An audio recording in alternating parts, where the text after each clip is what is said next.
Hey y'all, I am Jill and welcome back to Whispering Willow Farm. It's a beautiful sunny day here and I am taking full advantage and I'm going to be planting out my nasturtiums. Now this is not a crop I talk about a lot, but I do believe it's a crop that should make its way into everyone's garden. So today we're going to talk about nasturtiums and why I think that you should plant it in your garden this year. Before we dive in though, I've been getting asked a lot of questions about these air pruning trays that we have been trying out from Bootstrap Farmer. Do you guys see all the roots here? I'm going to turn you around so you can see it. So the whole point of these air pruning trays are so that your roots do not get root bound. Root bound means they're just going to start spiraling up the pots. So you guys can see here, they're not spiraling, they're just coming straight down. Look how long those are. So this is great. And these are actually pretty small nasturtiums, but check out those flowing roots.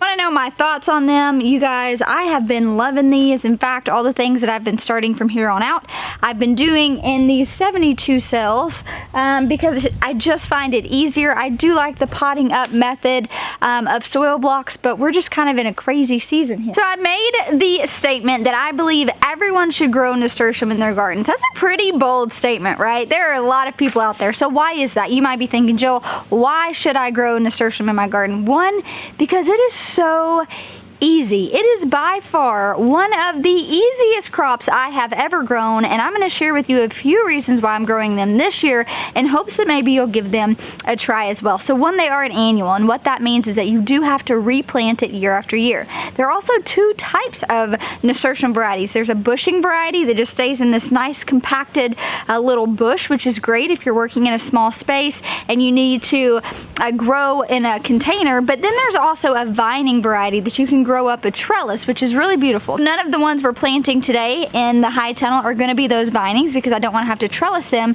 but if you are wanting the aesthetic of them, make sure you are choosing the right varieties, otherwise you're going to get yourself in a little bit of a pickle. So I will be growing a lot of these edible flowers this year because I am selling them. So a few of my favorite varieties are going to be the Jewel mix, this Bloody Mary mix, which is really cool. One that I'm not actually growing this year but I think is stunning is the Alaska mix. It actually has a variegated leaf. So if you're using that leaf to go in salads and things like that, it's going to add a really stunning pop of color, and I think that that's really fun. So one thing I like to really kind of understand before I go growing a crop or a variety is knowing the conditions at which it needs to be planted in to make sure that I am providing it with the best care possible.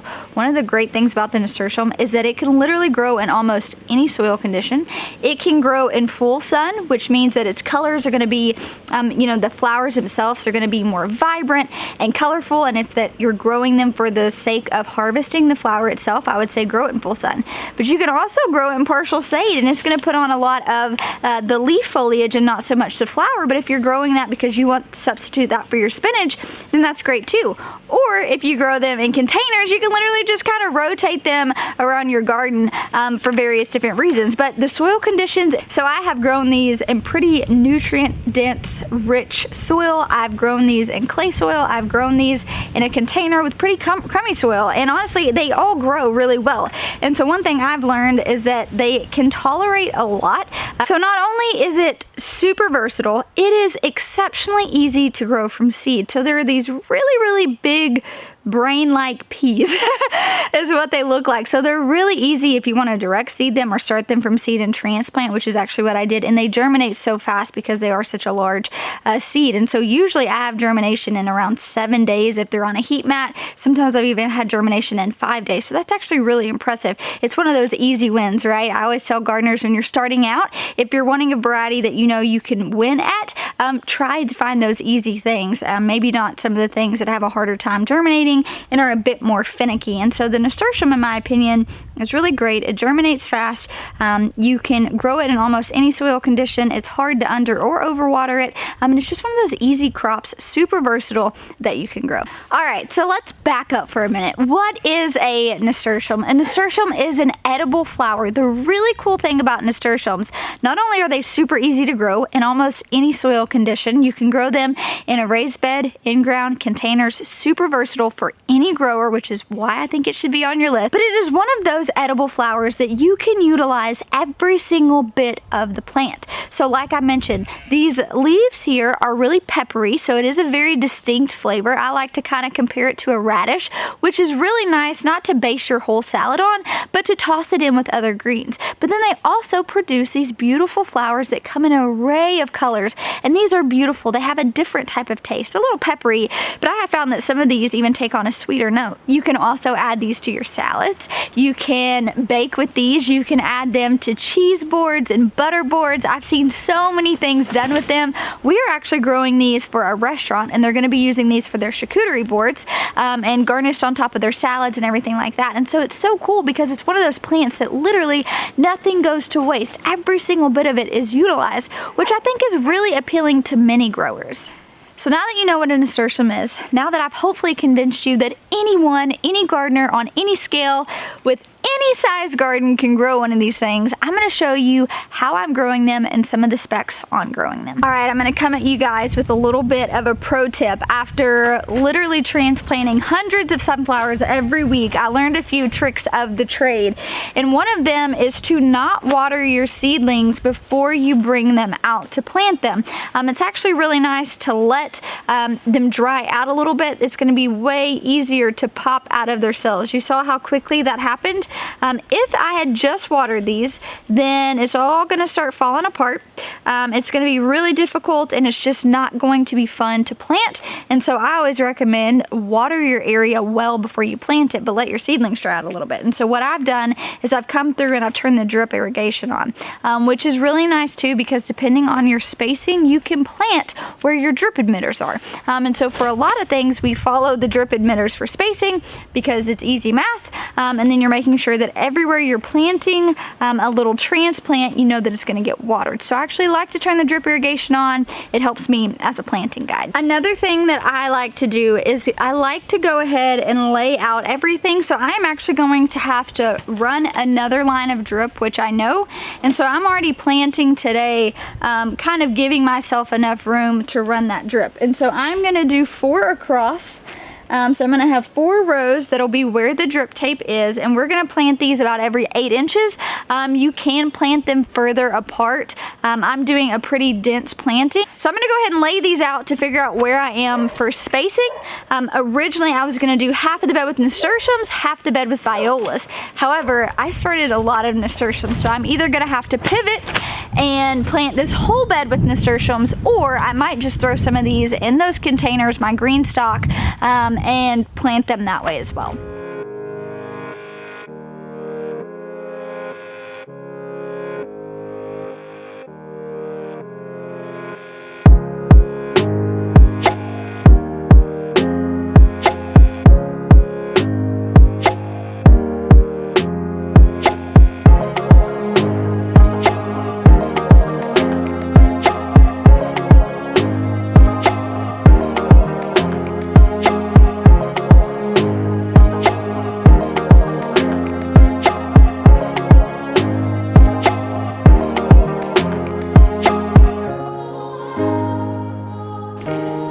Now that I have them laid out perfectly, I will show you guys real quick how I plant them. So another pro tip, remember you guys, plants are not this delicate petite thing. You want them to be really strong transplants. You want them to be really strong when they go into the greenhouse. And the way you do that is by roughening them up. When they were in my greenhouse, I was going through every day, taking my hands, creating motion. I was rolling up the side so they were getting the wind. When I was transplanting them out, you guys saw I was not just so delicately, taking them out and just gently laying them down. I'm popping them out, throw them down, popping them out, throw them down, because you really want to create hardy plants. And how you do that is by treating them and really kind of toughing them up as seedlings and transplants. That way, when they go into the field or into your gardens, they're healthy, they're strong, they can withstand a little bit of jostling around. I think this is really important. That way, by the time they do experience the elements outside, this would also be hardening off. You know, you have this whole process of where you're exposing your seedlings to the elements outside. That way when they go outside, they don't immediately die from shock because they've been in this really controlled environment. They've had no movement to them. They've not been handled. And so for me, some people say, you know, Jill, you're a little too rough on the roots. For me, I want to create sturdy plants, and the way I do that is by being fast and efficient. And honestly, I've never really had a problem.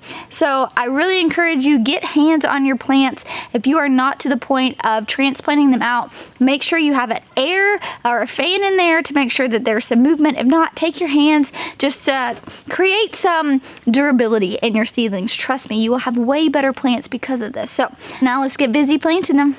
All right, this part's pretty simple. You're gonna pick up your seedling, you're gonna take your hands, move back a spot. You want to make sure that all of the root system is covered in the soil. So pull it back, plop it in,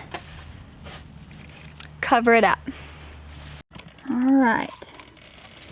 Pull it back. You can see the soil's moist from where I was watering it. Pop your seedling in there, cover it up. You're good to go.